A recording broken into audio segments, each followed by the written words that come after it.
জুলাই আন্দোলন নিয়ে কেউ মিথ্যা মামলা দিয়ে হয়রানি করলে তার বিরুদ্ধেও ব্যবস্থা নেওয়া হচ্ছে জানিয়েছেন মহানগর গোয়েন্দা পুলিশের অতিরিক্ত কমিশনার শফিকুল ইসলাম।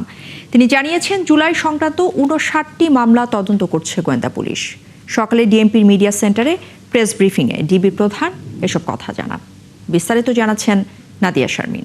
অনলাইন জুয়া প্রতিরোধে বিশেষ অভিযানে সংঘবদ্ধ চক্রের ৬ জনকে গ্রেফতার করে গোয়েন্দা পুলিশ।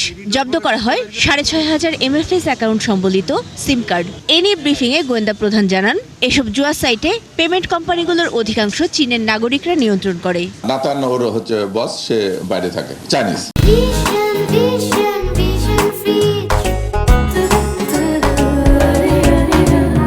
দেশে অনলাইন জুয়ার মাধ্যমে প্রতিদিন ৮০০ কোটি টাকার লেনদেন ও পাচার হচ্ছে বলে জানান তিনি। ৭০০ কোটি টাকা ট্রানজাকশন হচ্ছে প্রতিদিন। এদিকে সাংবাদিকদের প্রশ্নের জবাবে এই পুলিশের কর্মকর্তা বলেন, জুলাই গণঅভ্যুত্থান নিয়ে প্রতিটি মামলার তদন্ত পর্যায়ক্রমে সর্বোচ্চ গুরুত্ব দিয়ে করা হচ্ছে। আমরা এই ৫৯টা মামলা নিয়ে আমরা তদন্ত করতেছি।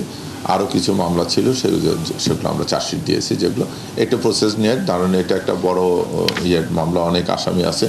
আর এই আসামির অনেক কার কোথায় অবস্থান, এগুলো শনাক্ত করা, তারপর ইনভলভমেন্ট, এগুলোর জন্য ফরেন্সিকের অনেক বিষয় আছে। তো আমরা এগুলো পর্যায়ক্রমে স্টেপ বাই স্টেপ কাজ করতেছি।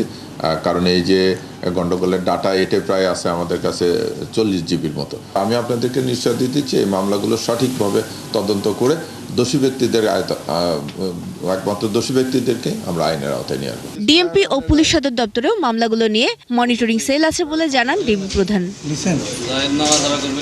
নাদিয়া শারমিন, ৭১, ঢাকা।